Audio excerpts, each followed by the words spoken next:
All right. All meetings are to be open and closed promptly according to the Circle 7 in love, truth, peace, freedom, and justice. I want to ask that all Moors who are able to please rise and face the east as we recite our Moorish American prayer. Islam Moors, standing facing the east with our heels together and our feet at a 45-degree angle, and then holding up 2 fingers on the right and 5 on the left. Please repeat after me. Allah, the Father of the Prairie universe, D's Bay, Miami, Florida. Father of love, Join the meeting. truth, peace, freedom, and justice.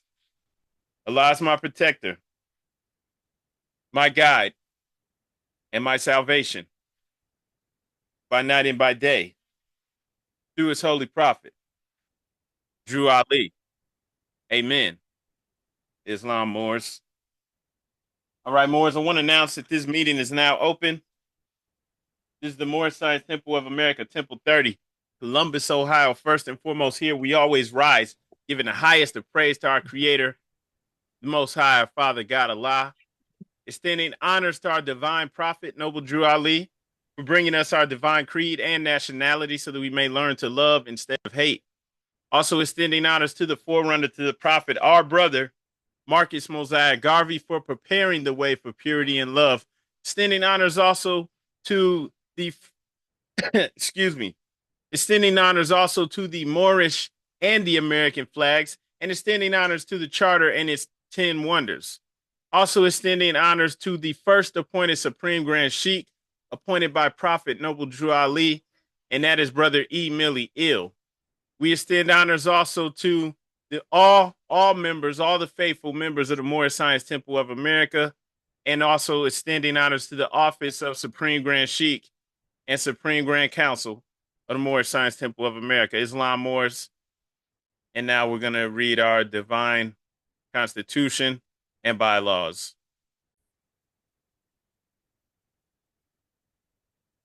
Brother Jackson Bay, if you are able to, please read our divine constitution.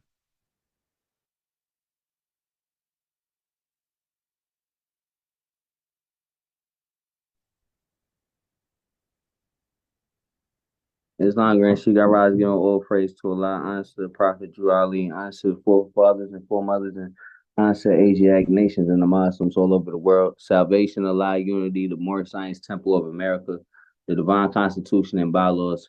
Act 1, the Grand Sheikh and the Chairman of the Moorish Science Temple of America is empowered to make law and enforce law with the assistance of the Prophet and the Grand Body of the Moorish Science Temple of America. The assistant Grand Sheikh is to assist the Grand Sheikh in all affairs if he lives according to love, truth, peace, freedom, and justice, and is known before the members of the Moorish Science Temple of America. Act 2. All means are to be open and closed properly according to the Circle 7 in love, truth, peace, freedom, and justice. Friday is our holy day of rest because on a Friday the first man was formed in flesh, and on a Friday the first man departed out of flesh and ascended unto his Father God Allah. For that cause, Friday is a holy day for all Muslims all over the world. Act 3, love, truth, peace, freedom, and justice must be proclaimed and practiced by all members of the Moorish Science Temple of America. No member is to put in danger or accuse falsely his brother or sister on any occasion at all that may harm his brother or sister, because Allah is love. Act 4, all members must preserve these holy and divine laws, and all members must obey the laws of the government, because by being a Moorish American, you are part and parcel of the government and must live life accordingly. Act 5, this organization of the Moorish Science Temple of America is not to cause any confusion or to overthrow the laws and constitution of the said government, but to obey hereby.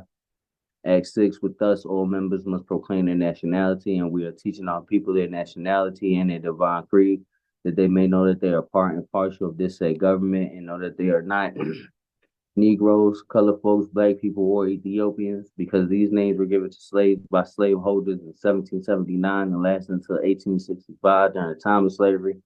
But this is a new era of time now, and all men now must proclaim their free national names to be recognized by the government in which they live and the nations of the earth. This is the reason why Allah, the great God of the universe, ordained Noble Drew Ali, the prophet, to redeem his people from their sinful ways. The Moorish Americans are the descendants of the ancient Moabites who inhabited the northwestern and southwestern shores of Africa. Act 7. All members must promptly attend their meetings and become part and parcel of all uplifting acts of the Moorish Science Temple of America. Members must pay their dues and keep in line with all necessities of the Moorish Science Temple of America. Then you're entitled to the name of faithful. Husband, you must support your wife and children. Wife, you must obey your husband, take care of your children, and look after the duties of your household.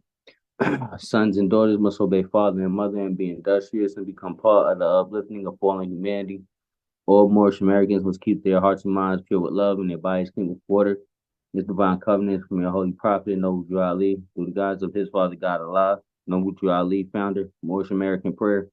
Allah, the Father of the universe, the Father of love, truth, peace, freedom, and justice. Allah is my protector, my guide, and my salvation by night and by day. Through his holy prophet, Drew Ali. Amen. The Moorish Science Temple of America, Home Office, Home Office, Noble Drew Ali, Home Office, Chicago, Illinois, USA. Islam, Islam, Islamism. Peace and love. Right. Islam and gratitude, brother. Brother Kobe, if you're able to, please read our.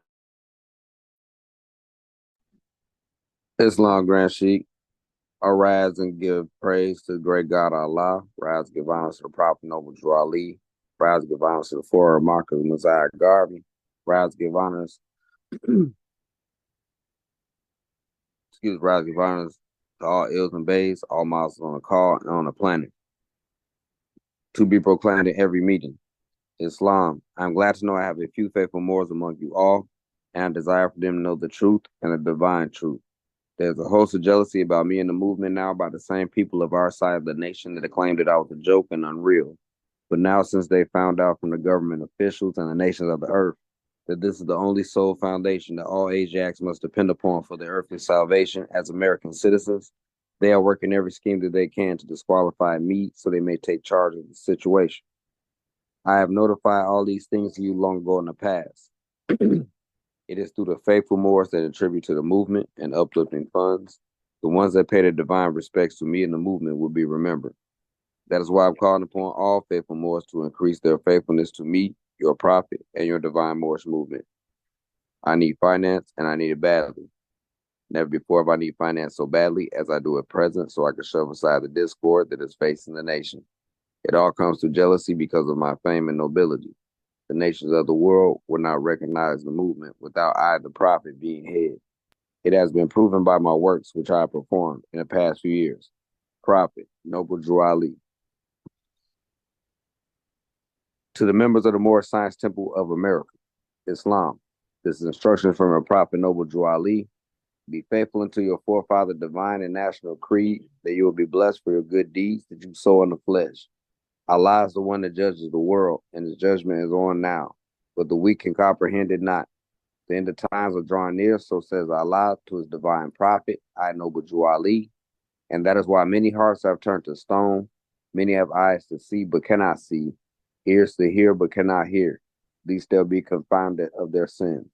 These are the trying hours now, dear Moors, and every evil spirit is moving, and they are trying every weak mind to overthrow and drag out the true foundation that has been laid and to cause confusion in the minds of the ones that do believe. But if you have the true love of Allah and the spirit of your forefathers, you fear not what you hear or see, but sacrifice the utmost of your very life to protect your movement and your prophet. Watch your enemies, dear Moors. Your enemies are the ones that speak against your prophet and ridicule him to the very lowest, and the ones that speak against your divine and national principles of your temples. Act accordingly, and Allah will bless you for your good work. Peace, your divine prophet, Noble Drew Ali. Prophet warns all Muslims to be read in every meeting. I hereby inform all members they must end all radical speeches while at work, in their homes, or on the streets. We are for peace and not destruction. Stop flashing your cards to Europeans. It causes confusion. Remember, your card is for your salvation. Failure to obey these orders will be a severe consequence. We are for love, truth, peace, freedom. And when these principles are violated, justice must then take its course. Any member or group of members who hold malicious feelings towards the temple or the prophet, or violate the divine covenant of the Moorish movement, will receive their rewards from Allah for their unjust deeds. All true Moors will and must obey the law laid down to them by their prophet. If they lose confidence in their prophet, They should turn in their card and button, cease wearing their turban and fez, and return to the state where I, the Prophet, found you. This is a holy and divine movement founded by the Prophet Noble Drew Ali, and if the Prophet is not right, the temple is not right. The Prophet, therefore, is sending out a divine plea to all Moorish Americans. They do their part in protecting their Prophet and the temple. This is an everlasting movement founded by the Prophet through the will of Allah to redeem his people from their sinful ways. Peace. Noble Drew Ali. Islam, Islam, Islamism. Happy Sunday, school master. Islam and gratitude, Brother Kobe. Sister Law Shay L, would you please read our additional laws?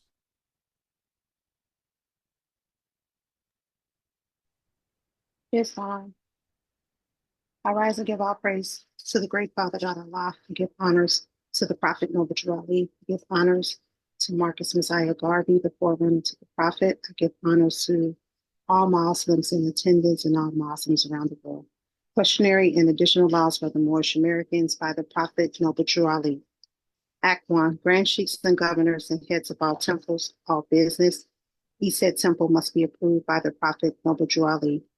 Before acting upon by any members, let it be finance, property, or any line of life that will cause the members to sacrifice finance, etc., that will cause the support of any group of members. Any former officer that violates these laws is subject to be removed from his office under a heavy restriction, etc., by the Prophet or the Grand Sheikh. Act 2. All members are to attend their EDET meetings and their public meetings promptly. If a member is found standing around on the meeting period, shall be fined 50 cents on the first case, and on the second, he will be fined $1, which will go on your emergency fund. If member is working, his monthly dues must be paid, and if he has money in the bank, he must subscribe for as much as he is able to the Moorish uplifting funds, because it takes finance to uplift the nation. Act 3. It is the lawful and divine duty of every good member, if he is able in finance, to aid me in saving the nation. And if he does not, he is an enemy to the cause of uplifting his own people, and justice must catch you. Let it be he or she according to love, truth, peace, freedom, and justice, as I have the power invested in my hands, and I would have to enforce the law in order to save the nation. Act 4. All members, while making a public speech, must not use any assertion against the American flag or speak radical against the church or any member of any organized group, because we are to teach love, truth, peace, freedom, and justice. Act 5. All members must promptly attend their meetings and send their children to Sunday school, and the teacher must confirm himself to the questionnaire, and let every member exercise his 5 senses who is able to do so, because out from your Sunday school comes the guiders of the nation. Act 6. With us, all members must proclaim their nationality, and we're teaching our people their nationality and their divine creed, that they may know that they are a part and a parcel of this said government, and know that they are not Negroes, colored folks, Black people, or Ethiopians, because these names were given to slaves by slaveholders in 1779 and lasted until 1865 during the time of slavery. But this is a new era of time now, and all men now must proclaim their free national name to be recognized by the government in which they live and the nations of the earth.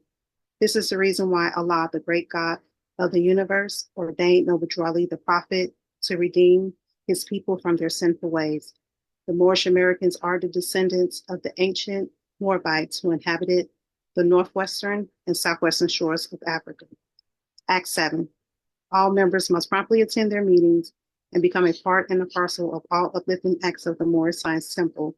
Members must pay their dues and keep in line with all necessities of the Moorish Science Temple. Then you are entitled to the name of faithful. Husband, you must support your wife and children. Wife, you must obey your husband and take care of your children and look after the duties of your household. Sons and daughters must obey father and mother and be industrious and become part of the uplifting of fallen humanity. All Moorish Americans must keep their hearts and mind pure with love and their bodies clean with water. This divine covenant is from your holy prophet, Noble Drew Ali, through the guidance of his Father God, Allah. Islam. Happy Sunday. Islam, sister, and gratitude. All right, Moors. We're just going to go ahead and go into our lesson today. I want to be focusing on questions 19, 20, and 21 from the Koran Questionnaire. So for the most part today, we're going to be focusing on our Moorish flag. Let's see if we can get this on the screen. Okay, here we go, Moors.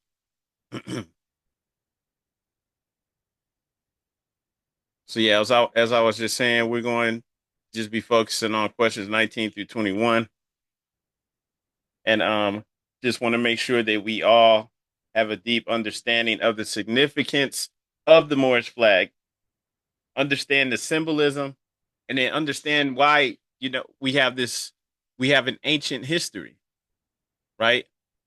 Why this is just is mentioned in here and it's not just something to scoff at. It's not just something to overlook.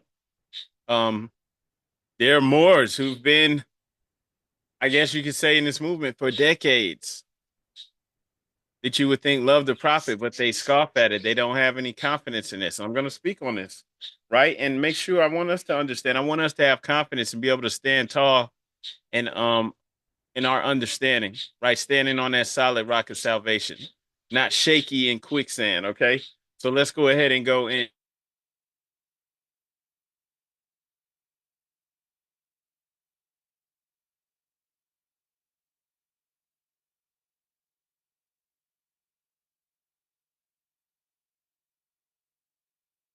All right, Islam. So yeah, we're speaking about the Moorish flag and its significance. Um, Also exploring the meaning of the 5 points of the star, right? Love, truth, peace, freedom, and justice. And want to make sure that everybody has a historical understanding or understands the historical significance of our flag's ancient origin. This is not just something that's just thrown out there. Okay? Don't care what anybody else says or thinks. I just want to make sure that we understand. All right. And so let's go ahead and get things started. So only 3 questions. Question 19. What kind of flag is the Moorish? Now we have the answers, right? It is a red flag with a 5-pointed green star in the center. What do the 5 points represent? Love, truth, peace, freedom, and justice. How old is our flag? It is over 10,000 years old.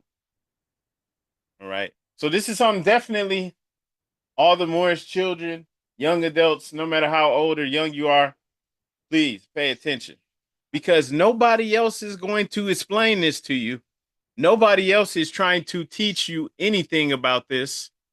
There's a reason why our flag is hidden in plain sight.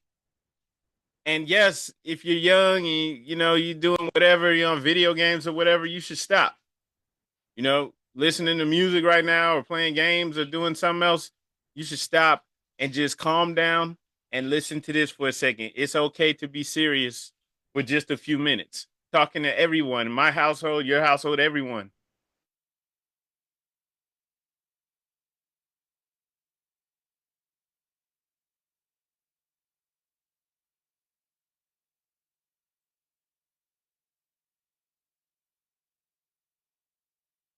All right, so going back into this, this flag that we have is over 10,000 years old. I've shown you guys this image before, right? This image you see with the columns with what appears to be the flag in the center with you have the Eye of Providence. That's at the in the tapestry in the ceiling in the oldest Freemasonic Grand Lodge in the world, in the Grand Lodge in England, right? And they'll just say, oh, that's just a coincidence that it looks like your flag, right? But however, everything in Masonic lore is built off of us. You see that same flag placed on the coffin with the acacia tree or branch right there. And that's where the master builder, right, which is Hiram Abiff, was buried, right, in the unmarked grave or whatever, and basically where the Freemasons stole, or attempted to steal his secrets. They killed him because he wouldn't reveal the secrets. Buried him in this coffin, right? And so this is tied into us, right? The so-called Negro, black, colored, who was killed symbolically. Don't even know their history. All right. Everything that we're, that is connected to us is hidden in symbolism, right? In plain sight. But if you don't know anything, if you think it's all fun and games, you can't empower yourself. You're basically a victim out here. So we want to make sense of it so that people know this is not a joke. And not when I say people, I don't mean everybody else. I'm just talking about us, Moorish American Muslims. All right. So we want to give light to this. Pardon self.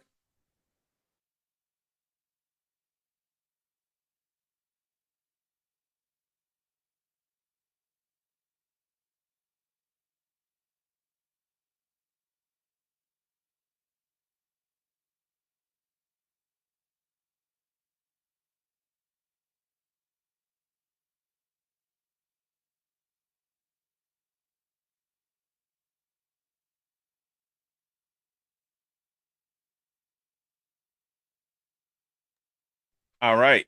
Pardon that pause for a second. Okay, here we go. So just coming in here now, we want to give the historical significance to this, show how it ties into our heritage as Moorish Americans.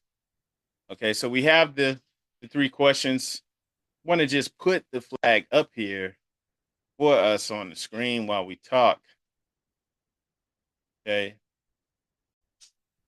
So just so you get the basics. It's an all red flag. Now, this is an interlocking star. Don't get caught up in all that stuff. This is just an image that could get, that I had on the computer or off the internet. You just have a 5-pointed green star, right? All this interlocking stuff. This is like new designs for the Moroccan flag.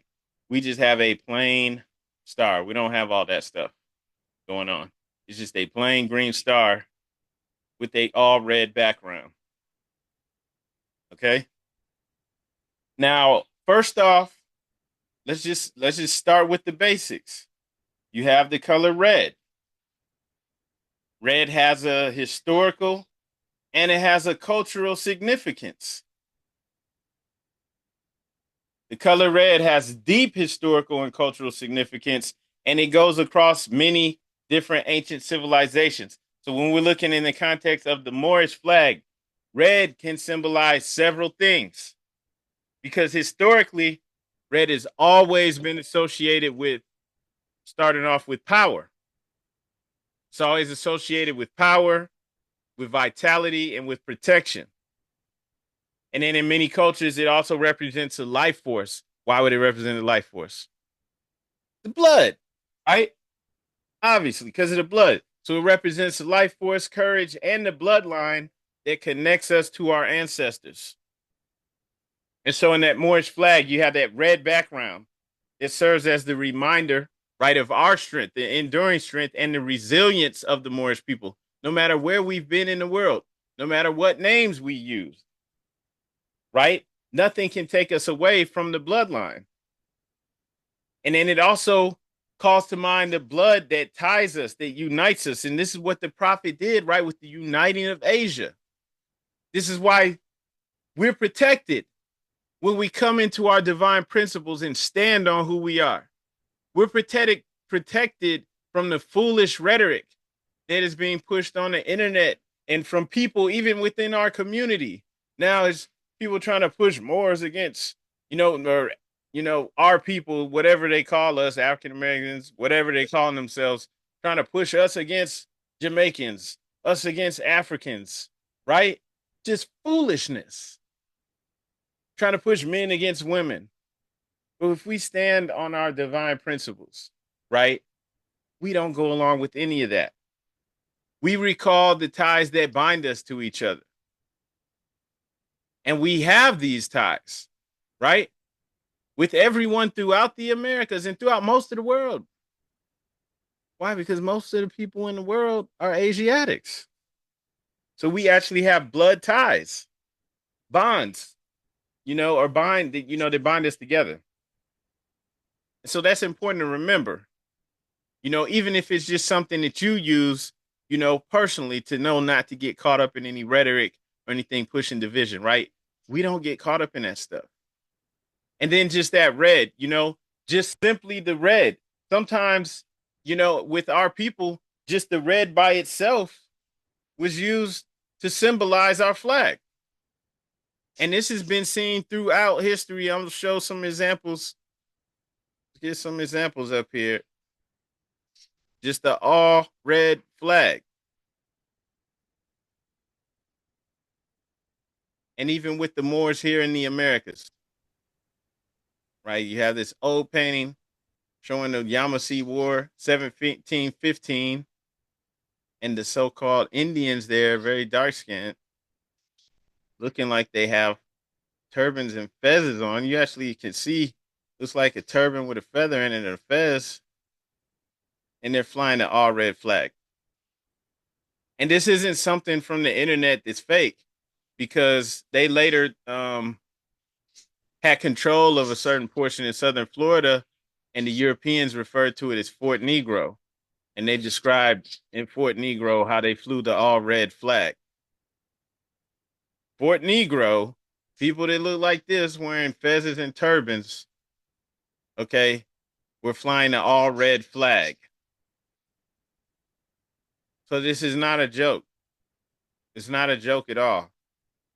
And it's that's why I'm saying, for the children and youth to take it seriously, even just for a few minutes. It's okay to be serious for just a few minutes. Because we know this. No one else is trying to let you know any of this. No one else cares. They're happy that you don't know nothing. All you know is what's in the, popular media. All you know is the foolishness that everybody's being fed. You don't know nothing. No one's trying to wake you up.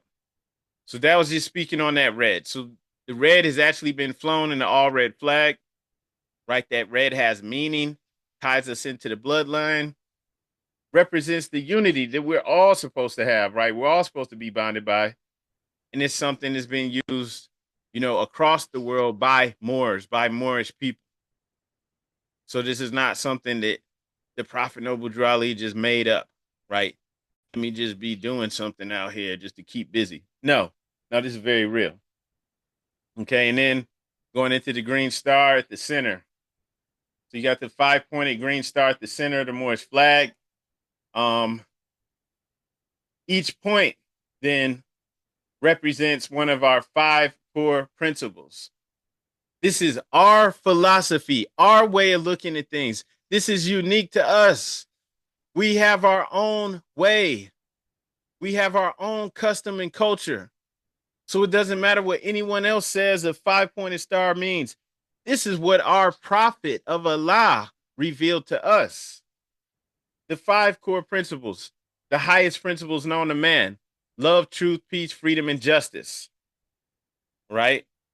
So just like everyone else has their own way of life, their own way of interpreting things, their own philosophy, they have their own laws, so do we. And that is so important. And it's so easy to overlook that, to not even see why it's important to have our own way, to not always be looking to other people as authorities. We have to go over here to find out if this is true. We got to go and get these people's permission to do what we're doing. No, we don't. We don't have to. So we don't have to ask anyone if it's okay if this represents the 5 points, our divine principles. No, that's what it represents: love, truth, peace, freedom, and justice. And in the green color of the star, that's also holding significance as well. The green, right? Traditionally, green is associated with growth, right? I mean, you could just imagine growth, plants. Green is growth, renewal, and harmony. And also is linked to the earth and nature.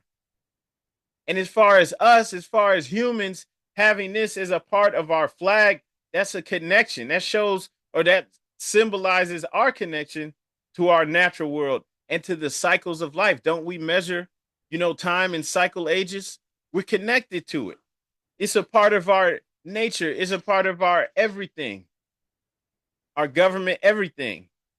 We don't forget about that stuff, right? So we stay connected to it. So, and then that star is positioned in the center of the flag. So these principles, right, are at the core of our Moorish identity. And they're supposed to be central to our actions, to our decisions. This is how we're supposed to see it and understand, like, everything that we do, right, is based off of these these 5 divine principles: love, truth, peace, freedom, and justice. We're not out here trying to run ragged through the world and just, hey, we're just going to drill for oil and just, do. I mean, it's like, seems like, they're pumping pollution into the ocean, like just so many things, right? It's so wrong and so out of harmony. And everything causes, has drawbacks that cause disease and cancer. No one's going to do anything about that except for us. Everyone else just goes along with it. So it's on us, right, to create our own way. We will show the world. So coming back into this now, right? We have the red, even just the colors, the red and the green have powerful significance to us, right? Our 5 divine principles are in there. This is a part of our core of our life, everything that we do.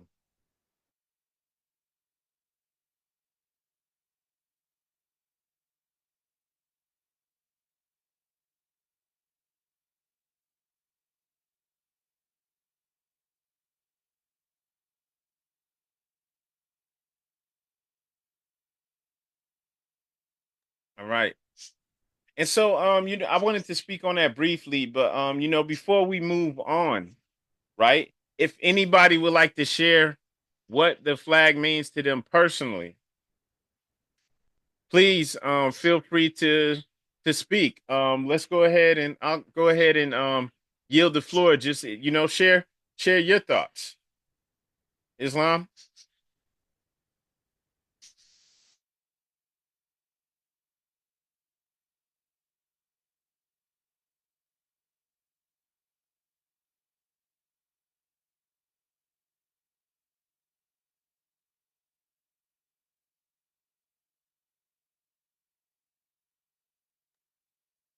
Islam. So it's okay if nobody wants to share anything. Let's go ahead and just move on to 5 points of the star, right? Representing love, truth, peace, freedom, and justice. Um, so first off, love. What does love mean, right? In the in relation to our community or our nation. Why is love one of our key principles, our divine principles? Somebody please chime in. Why is love, and it's at the front, right? Love, truth, peace, freedom, and justice. Why is love, what does that mean, for us, for Islam. Islam? For us, in my highest heights, giving all perfect praises to our Father God Allah, honest the Prophet Noble Drew Ali, bringing us the gospel. Honest to everybody on here, and honest to you, Grand Sheik. Islam. Love.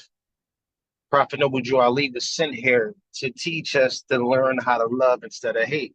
Obviously, we're hating, which is one vibration in itself. So to take us out of the ills of society, the dark water, which is one of the cover of the 101s, taking us out of that and put us on the rock of salvation. He was teaching us how to love Islamism.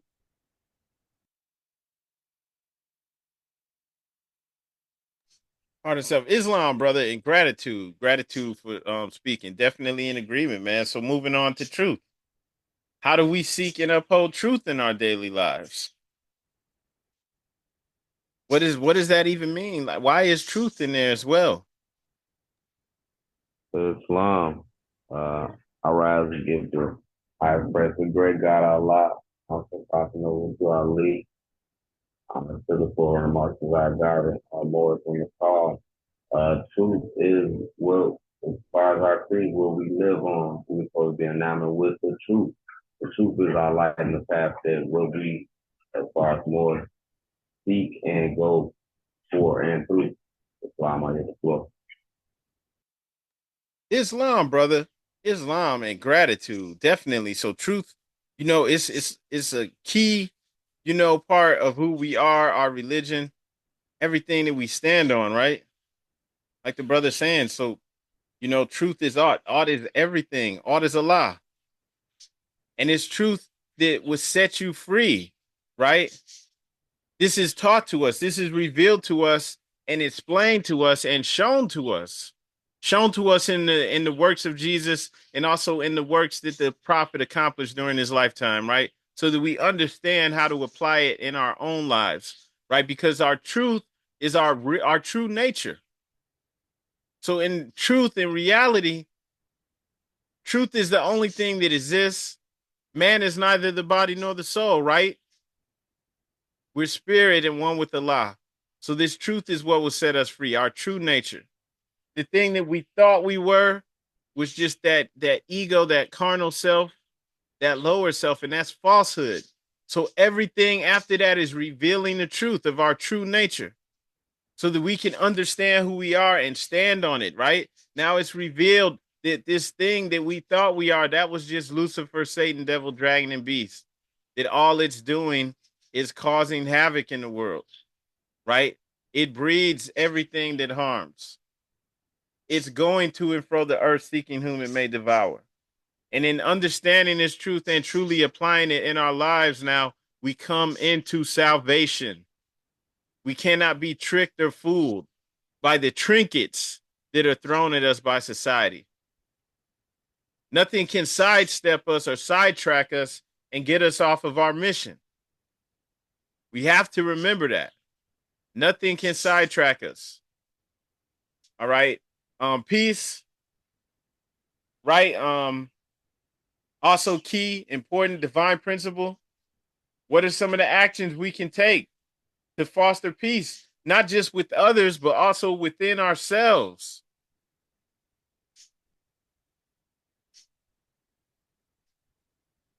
Anybody want to chime in?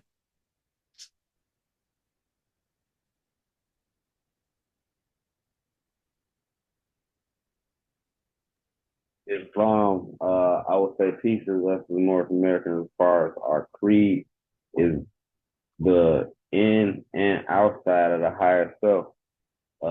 Peace being the inside, finding that and getting to that within, knowing yourself and the higher self within, as well as seeing Allah with around everything around you and being in tune and being in harmony with that. Islam, I use the floor.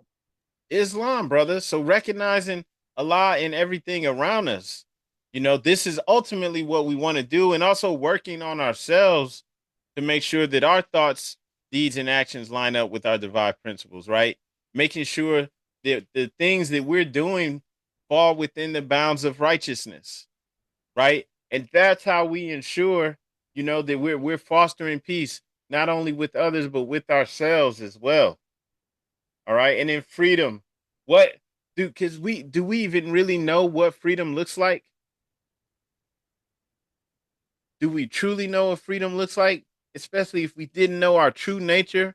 So now our true nature is revealed to us so that now we understand how to move properly in the world, right? We're not out here trying to force our way on anyone else or try to prove that what we're doing is right and what you're doing is wrong. None of those things, right? Because that would be going against freedom. We even understand that we only perceive a portion of the creator, that all nations name, the portion of Allah that they see. And most of them think that that's the whole of Allah. We understand that. So now we can actually have peace and freedom, right? Even in how we work with others. Okay. With justice, right? How can we ensure justice is served within our community and then also beyond?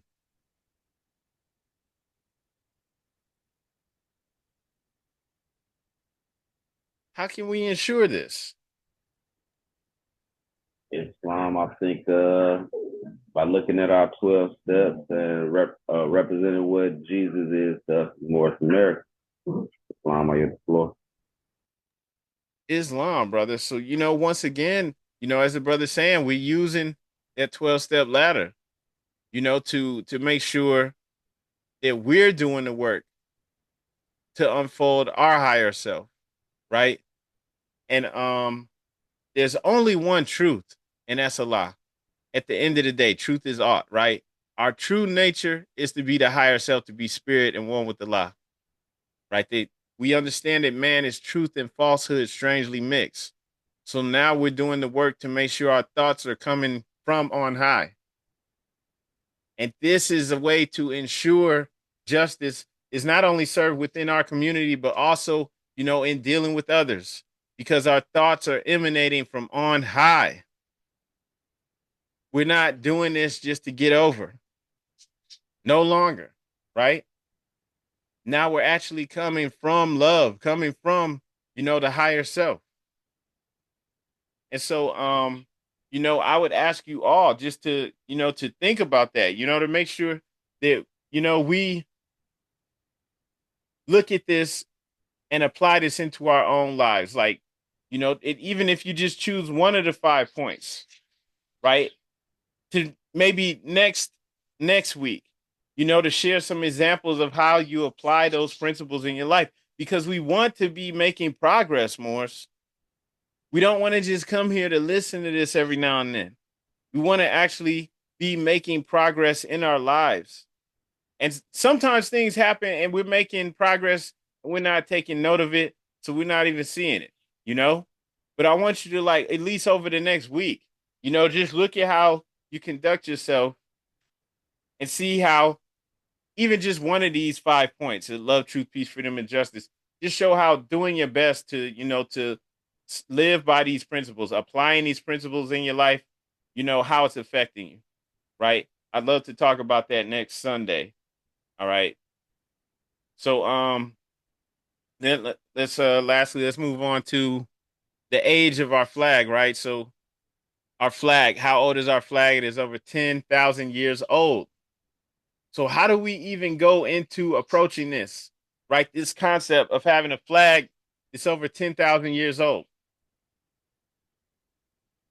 right? I want, because this, I want us to understand the importance of recognizing and honoring our ancient heritage, right? Because that flag's age, 10,000 years, this is connecting us to an ancient, right? And actually a profound heritage, because it's like how many nations are there that go back that long, right? So this is actually incredible. So, this is something that we definitely want to recognize and honor. We don't want to just overlook anything that the prophet said. We don't want to think it's just something just to be thrown out there. Islam, brother Kobe, I yield the floor to you.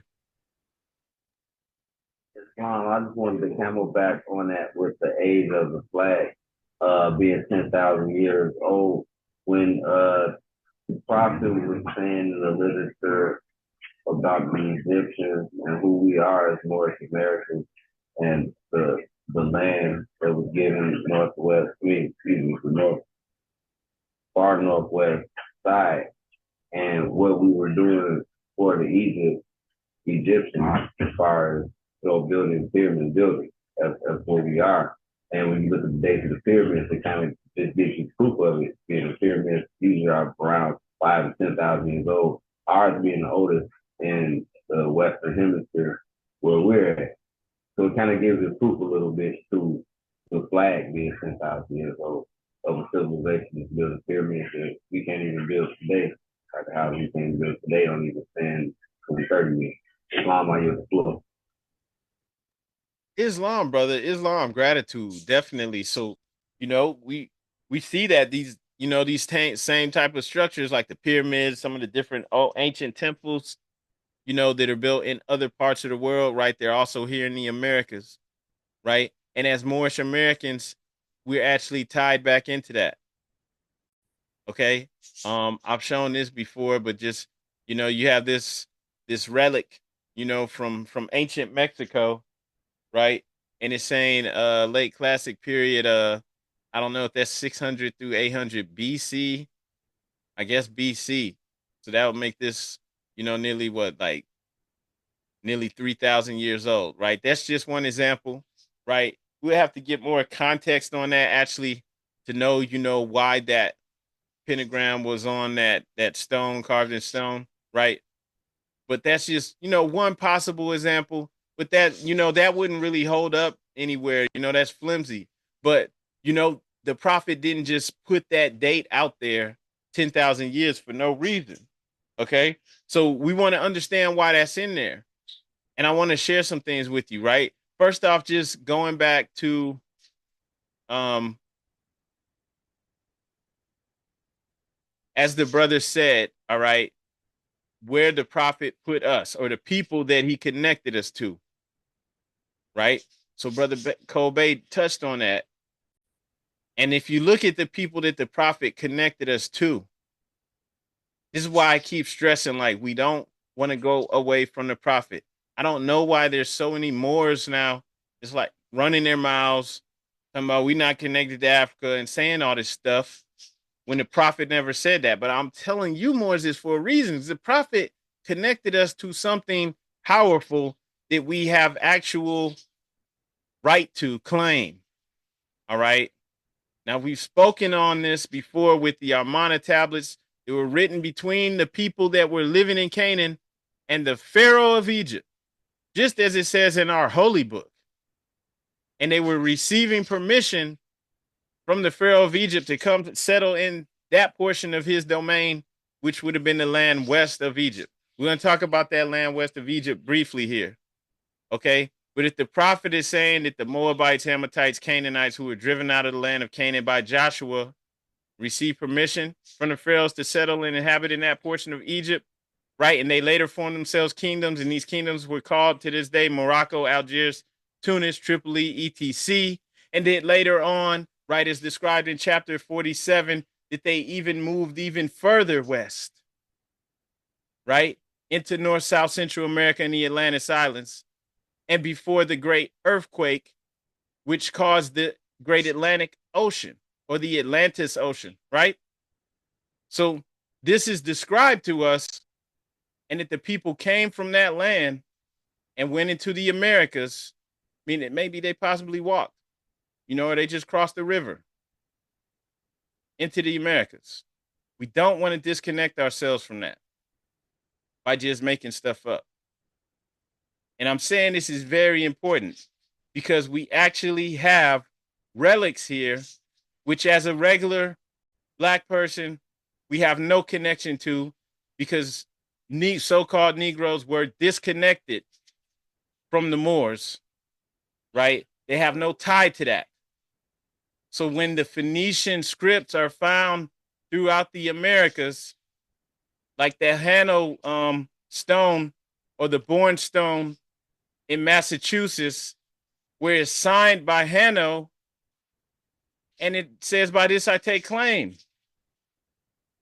All right, it's a marker stone in North America in the Phoenician language, and it's not something to overlook, because this is a relic that was written in a language that the European hadn't even fully deciphered yet.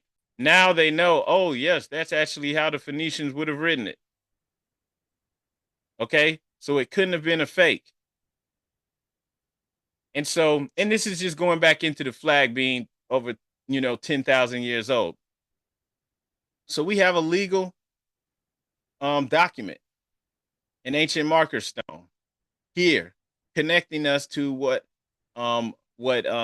origin was revealed to us by our prophet. We don't go away from that. But there's more to it than that, because you look at the lands the prophet is connecting us to. What does he speak about? He's very specific. He's very specific. He said they came from Canaan. The Pharaoh said, okay, y'all can settle over there. And these kingdoms that are this day that are called Morocco, Algiers, Tunis, Tripoli, etc. Why does it say that? Morocco, Algiers, Tunis, Tripoli. So this map that's up here on the screen, right, shows the kingdom of Morocco in red.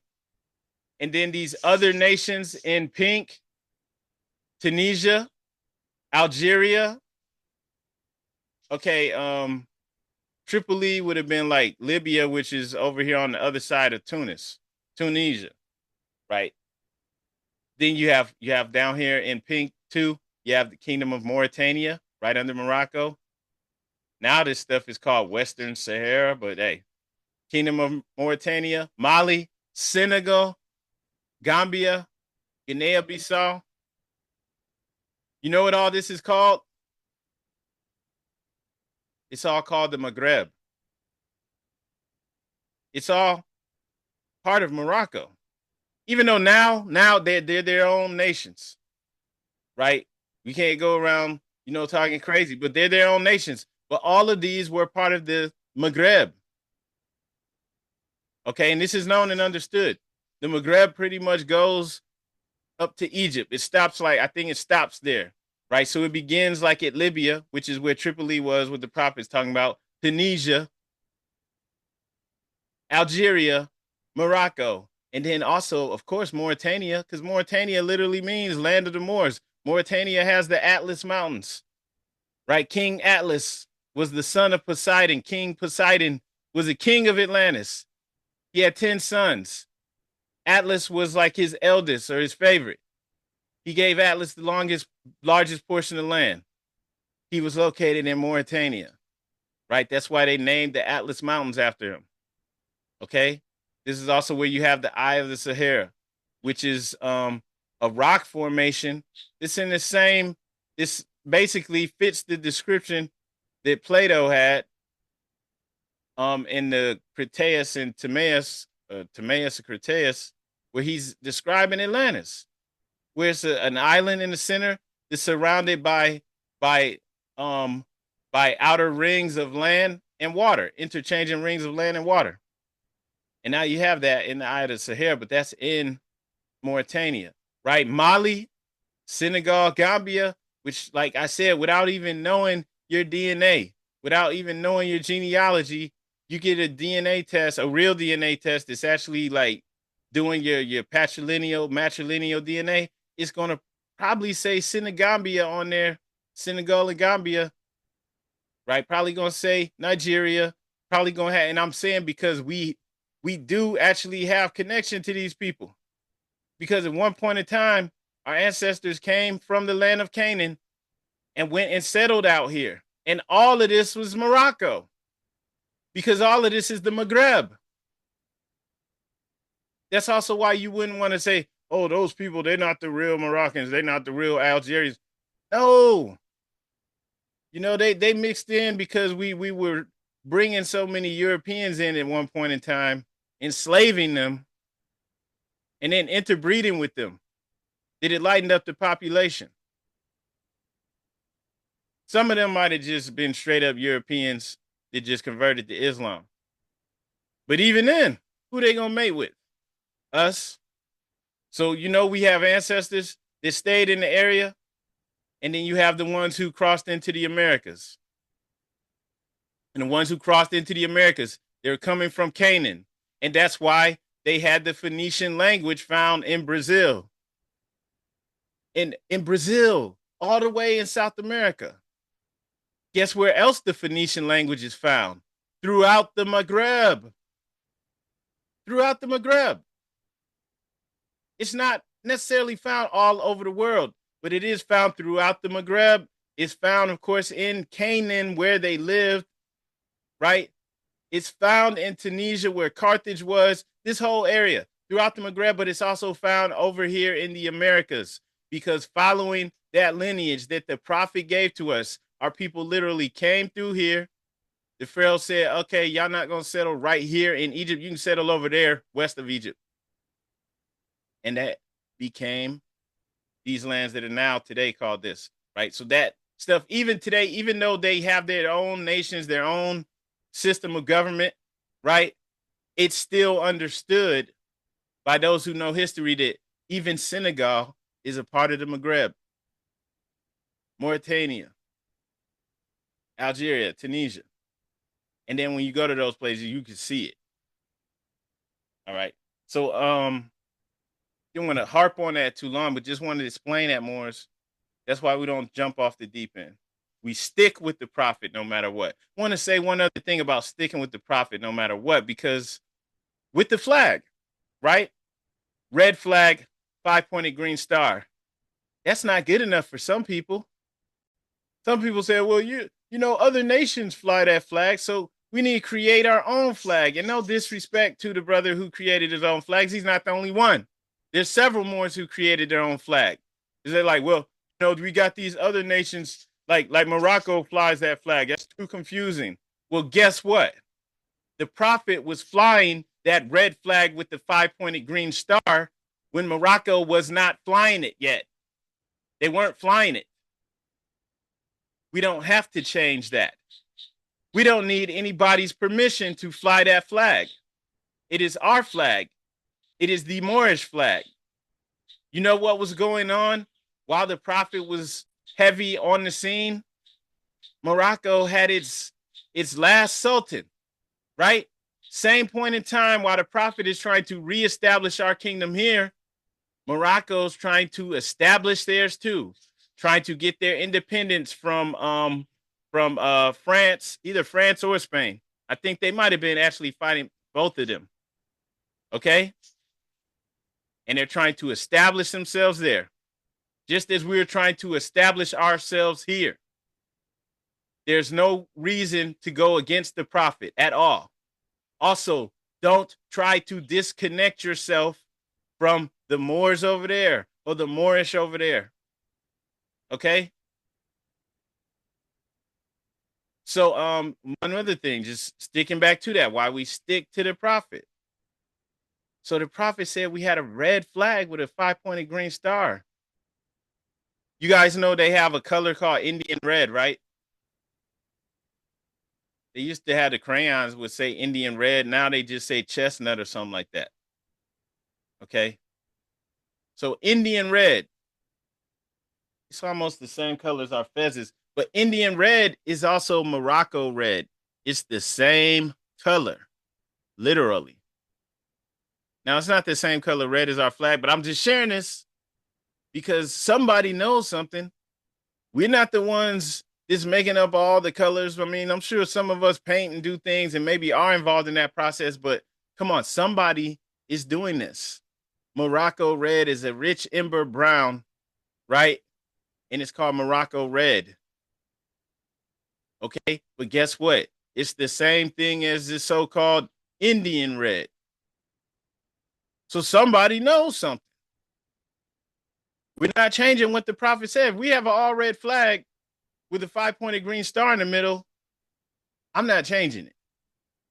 Other people don't have faith in the prophet. They need to turn in their card and button and cease wearing their turban and fez and return to the state where the prophet found them. But they're not going to do that, right? Because there's not enough law and order in our nation for them to feel pressure to get right or to get out. But, you know, those people that, oh, we can't fly it because Morocco's flying it. Nobody's telling that to Indonesia and Monaco. They fly the same flag. Who's going to come to Indonesia with their hundreds of millions of people? Where actually Indonesia is like the largest Islamic nation in the world. How many of y'all knew that? Right? It's Southeast Asia. There's hundreds of millions of them, and the vast majority of them are Muslims.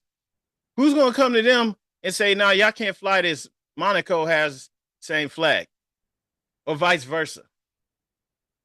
You can only do that to people that lack confidence and self-esteem. You can only do that to people that aren't standing on the solid rock of salvation. For whatever personal reasons, you know, and I understand the things that we've been through in North America, right? There's reasons why. Okay. But, you know, people who love, you know, suffer from that, they shouldn't be leaders within this divine and national movement at all. Right? We stand with the prophet. And when we stand with the prophet, we're on the solid rock of salvation. I don't need permission from anyone to fly this flag because it was revealed to us by a prophet of Allah. What does it say in our questionnaire right away? Right? It's cleared up who Allah is to us. We're not talking about the God of the trees or the, you know, the sun God. We're talking about the creator of the universe, the father of the universe. And then who is Noble Drew Ali? He is Allah's prophet. We're not talking about a rank in the ancient Egyptian mystery system. We're not talking about a rank in, you know, Freemasonic orders. Because here in Columbus, we have the Mystic Order of the Veiled Prophets. And they wear a black fez with a red tassel. It's here in Columbus in this neighborhood called Gahana. They have a Supreme Grand Council too. But anyway, you know, they have that rank, I guess you could say, or, you know, position. You can be a prophet, right? But it's not the same thing. We're talking, he's a prophet of Allah. sent to save nations from the wrath of Allah. That is not describing some rank within a fraternal order. So a prophet of Allah who sent to save nations from the wrath of Allah revealed our nature to us, revealed our line of descent, even revealed our flag, and began to educate us on who we are so that we can stand on the solid rock of salvation. Not so that we can get scared and, oh, these other people flying it. I'm scrambling. I'm reaching and grabbing for anything. I'm making other flags up. No. That's what a lot of Moors do now. I've seen plenty of Moors flying their own flag and their own variation. And it's like, come on, man, we're not doing any of that mess. Right? They're flying all these flags, but they don't have any businesses. They're not trying to get their finances up and get land. The prophet said we want to get our finances in order. We want to cultivate land. So that means like the basics. We want to have our own economy. We want to have land that we control. So we're not putting pesticides and all this stuff in it. Right? We want to stand on our 5 divine principles, but we can't stand on those 5 divine principles if we're not independent. So this is what we're moving towards. It's not, well, I need to change the flag because Morocco's flying that flag. That's why we ain't. No, dude, y'all been doing that for years. You ain't got nothing. You left out the part about the economic security. You get that economic security, you can do whatever you want, right? They have the LGBT flag. They got all kinds of flags. They don't have to get anybody's permission. They can do whatever they want because they have their finances in order. They're independent. They can tell you to kick rocks if you don't like what they're doing. And that's all we have to be able to do. Islam, I see you, brother Yabe. I yield the floor, Islam. Islamism. Brother Grand Sheik. I just want to camel back on the demo. The demonstration is lovely. One thing, the importance of us having the same flag, as if you just Google it, it tells you the importance of the flag. The first thing it says to the uniting of people. Flags can bring people together in many ways, right? So it also talks about how the nationality and nationhood, by us all carrying the same flag, no variation. It shows the link of family, no matter where we at in the world. So I just wanted to add that piece as well, Islamism. Islam, brother, gratitude, definitely shows the link. We're not trying to be disrespectful. We're not out here trying to say you guys aren't Moors. We're the real Moors. We're not trying to do anything foolish or disrespectful, right? But like the brother said, it shows the link. And that's why when you go to the Maghreb, right, whether you're in Senegal, right, Mauritania, even some places that aren't on here like Nigeria, like Libya, right?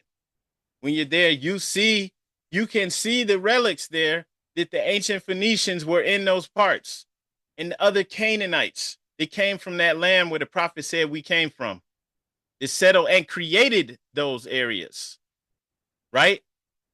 They drugged the Niger River, right? The Nile, they created that stuff. They created industry and trade.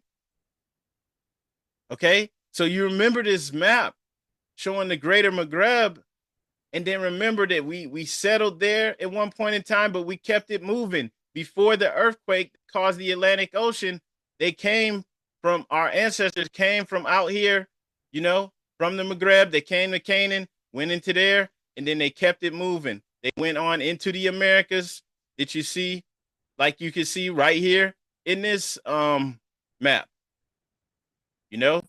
They either walked or rode camels or something, but it wasn't a big, huge journey on boats. Now, it's not to say that they didn't go on boats later, because you actually have records from West Africa of Abu Bakari, right, setting for the seas with several boats, and he had elephants. He had all these men and women, and this was a one-way journey. And the boats were so big, and they had so many, supplies and stuff, that they're like, okay, we're coming. They were bringing elephants and all types of crops and things with them to go where? Across the Atlantic into the Americas. And halfway, at the halfway point, he sent one of his next in command back and said, okay, now you're the Sultan. Go back and let the people know, what we just did. And that we're about to, go settle in the Americas. And that's why we have those records.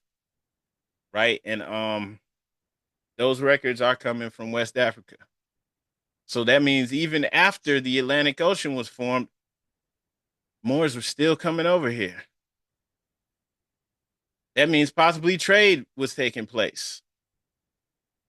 Okay? So don't believe the story we were given by the European, right? That nobody knew about America until they found out about it. Right? Come on, man. So that's what the prophet reconnected us to, right? You saw the greater Maghreb, all those countries. Man, they know from how the way that the continental drift, or not the drift, but the plates, the way that they're shaped, they know that New Jersey was once a part of Morocco, and that it fits together the same way you see on this map. They know that from the I'm trying to think what it's called, but it's basically like a coast that's sunken underwater. They know that it fit together that way, right? Where Atlanta, where Georgia is connected to Mauritania. So they came over before that split happened, and then they kept coming over here. We know at least of one journey that happened, at least I think it was in 1100. So that was like at least 300-400 years before Christopher Columbus came over. And they came with more boats. Christopher Columbus came on the 3 boats owned by the Nino brothers, who were Moors. They were Moriscos, right? They lived in Al-Andalus, Spain. And it's a known fact that the Nino brothers were Moors. Okay? So, I see you, Brother Yabe Islam. I yield the floor. Islamism again. I'm just jumping on the second hump, just riding with you. 8 years ago, National Geographic did a history. It was like on a History Channel, right? About those rocks that was in the Hudson by New York, New Jersey, and the same rocks in Morocco, the kingdom. They said they did some type of testing on the particular rocks, and they're identical. Islamism. Islam. So it's known and understood, but it doesn't apply to us unless we know who we are and unless we stand on our prophet.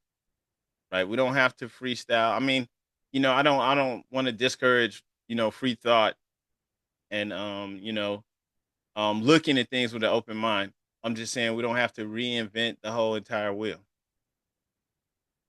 If the prophet showed us that our ancestors came from ancient Canaan through, the Maghreb, through Northwest Africa into the Americas, if we go and look at history, keeping that in mind, looking back throughout the records, we can actually record ourselves and see the records that show this actually happened. So we want to stick with the prophet. And that goes back into the flag, right? We'll even be able to prove that our flag is over 10,000 years old. And even just, with our own scholars, our own historians, we will be able to prove this, to show this, prove this to ourselves, right? And to be able to stand, and hold ground against anyone. All right? And I'm just saying this because it's a true fact. And so that's really all I had to say about the flag being 10,000 years old, because, might not be able to find a flag that's 10,000 years old to say, okay, yeah, this lines up with the prophet. But we can see the people that he said came from Canaan. We can see the artifacts that they left behind showing that they made that trek. And even if they came into the Americas. Islam. All right. And so that's important to keep in mind, though, just to understand that you had this continuity that's been going on for over a millennia, over 1,000 years, over 2,000, over 3,000 years, longer than that, right? With these people who were civilized. If they had a flag, it means they were civilized people. They had government, they had law and order. right? And that means that no matter what our people have been through in the past couple hundred years, it's nothing. It's nothing to us, right? The stuff that we went through in the last 100 years just in this country, right? With the Jim Crow and the terrorism that came along with that nobody teaches, right? We have to teach our children that because they learn about the Holocaust that happened way over in Germany. They don't even learn about the true history here in the Americas. But it here's the thing: regardless of what horrors our people have gone through, in the greater um cycle, since we measure time in cycle ages and how long and strong we have been going, it's not something that can break us. We've been going for this long. And so it just shows the resilience, right? And the commitment that our ancestors had to continue the tradition and to keep these principles alive, right? And why now it's on us to keep it alive and relevant for the future generations, right? So we're returning to these divine principles so that we can truly, live and achieve, our greatest good, so that we can be, as powerful and incredible as we're supposed to be, right? To be the strength of Allah made manifest. And so I didn't want to take up too much more time. I think kind of going over a little bit. So let's go ahead and wrap things up. But it is important for us to understand why the prophet did this and connected us to our ancient roots, right? And when we look at it from the perspective of the prophet, we will be able to trace ourselves through time. And seriously, like there's things that have been carved in stone.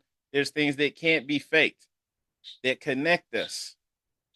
All right. And so before I go into closing, though, I just want to open the floor. If there's any additional questions, or any one would like to demonstrate, please feel free to speak up. And on that note, more as I yield the floor, Islam.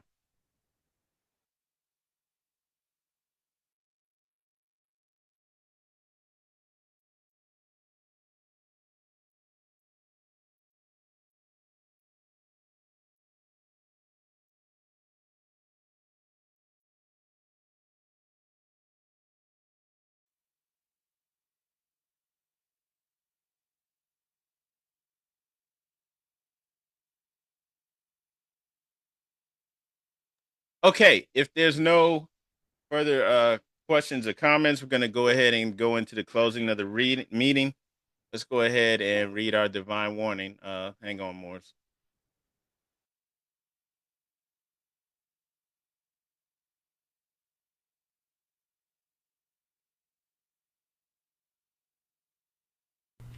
A divine warning by the prophet for the nations.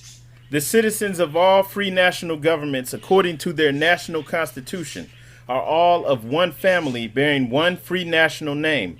Those who fail to recognize the free national name of their constitutional government are classed as undesirables and are subject to all inferior names and abuses and mistreatments that the citizens care to bestow upon them. And it is a sin for any group of people to violate the national constitutional laws of a free national government and cling to the names and the principles that delude to slavery. I, the prophet, was prepared by the great God Allah to warn my people to repent from their sinful ways and go back to the state of mind, to their forefathers' divine and national principles, that they will be law abiders and receive their divine right as citizens according to the free national constitution that was prepared for all free national beings. They are to claim their own free national name and religion.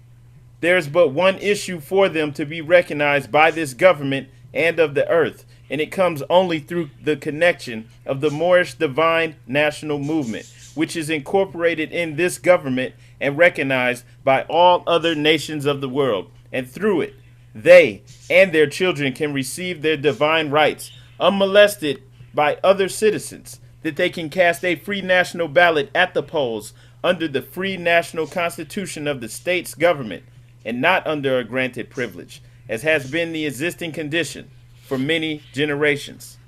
You who doubt whether I, the prophet, and my principles are right for the redemption of my people, go to those that know the law in the city hall, and among the officials in your government, and ask them under an intelligent tone, and they will be glad to render you a favorable reply.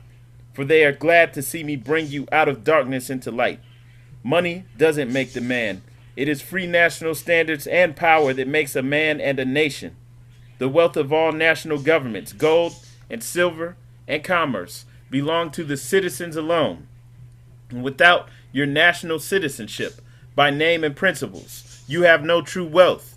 And I am hereby calling on all true citizens that stand for a national free government and the enforcement of the Constitution to help me in my great missionary work, because I need all support from all true American citizens of the United States of America.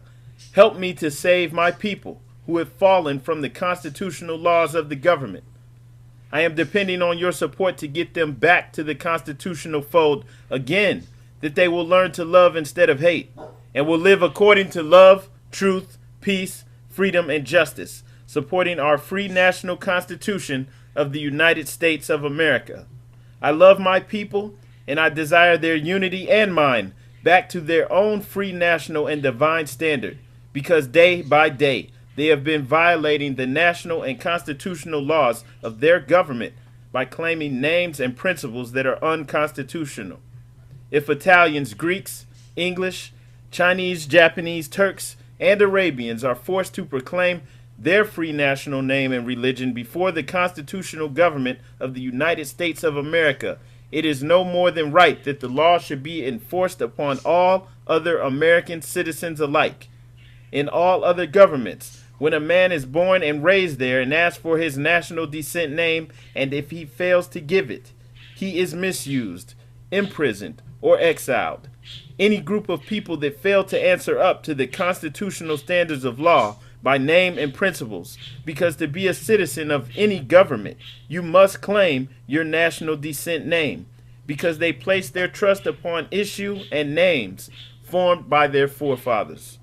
The word Negro deludes in the Latin language to the word nigger, the same as the word colored deludes to anything that is painted, varnished, and dyed.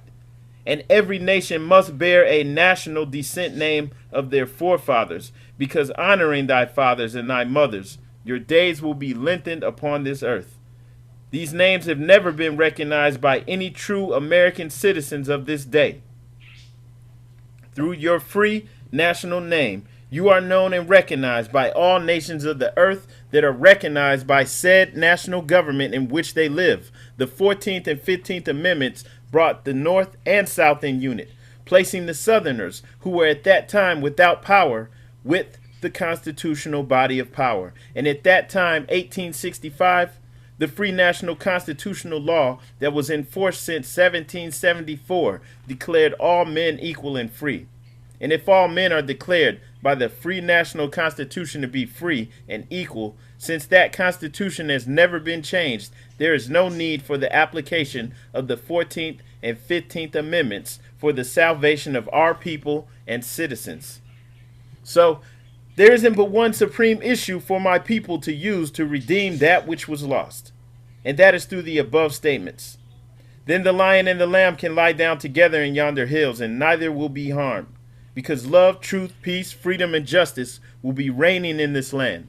In those days, the United States will be one of the greatest civilized and prosperous governments of the world. But if the above principles are not carried out by the citizens and my people in this government, the worst is yet to come.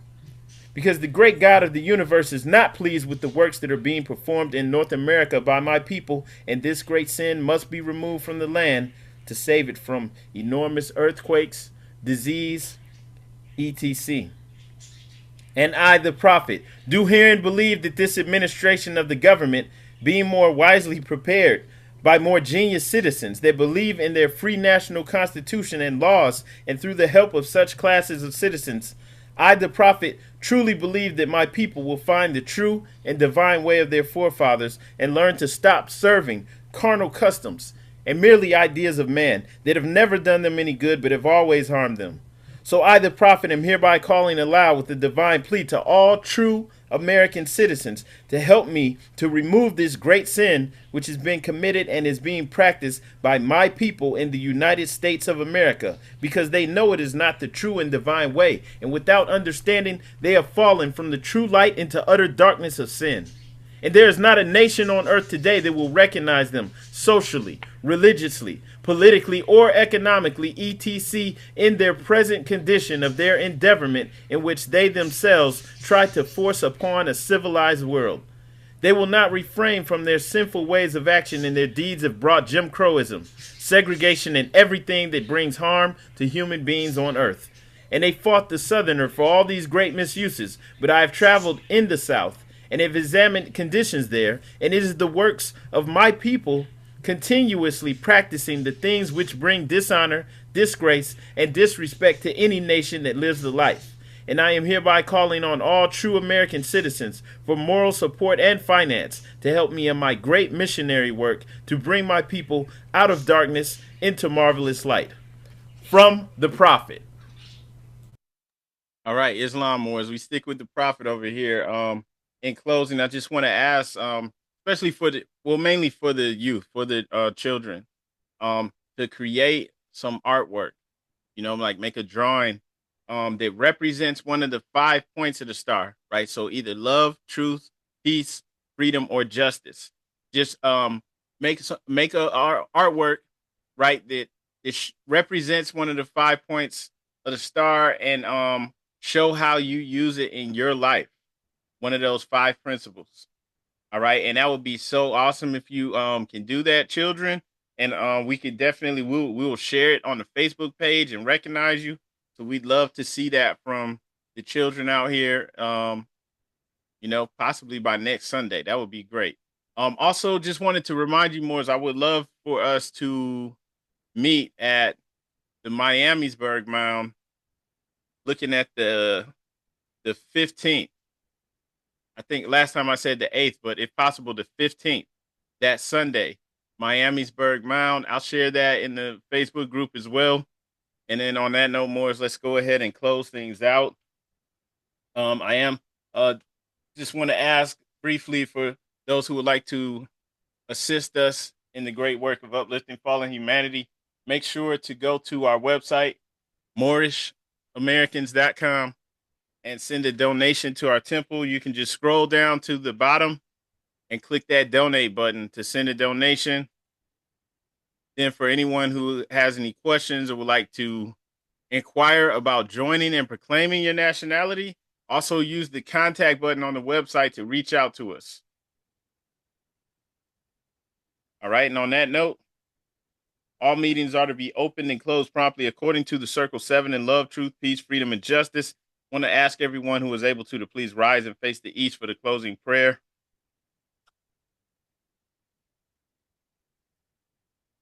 Allah, bind our hearts and minds back to our ancient forefathers' divine creed and principles. We ask this in thy holy name, in the 7 Elohim. Amen. Islam, peace and love, Moors. This meeting is now adjourned. Islam, peace and love. Wow, people love. Peace and love. Listen up.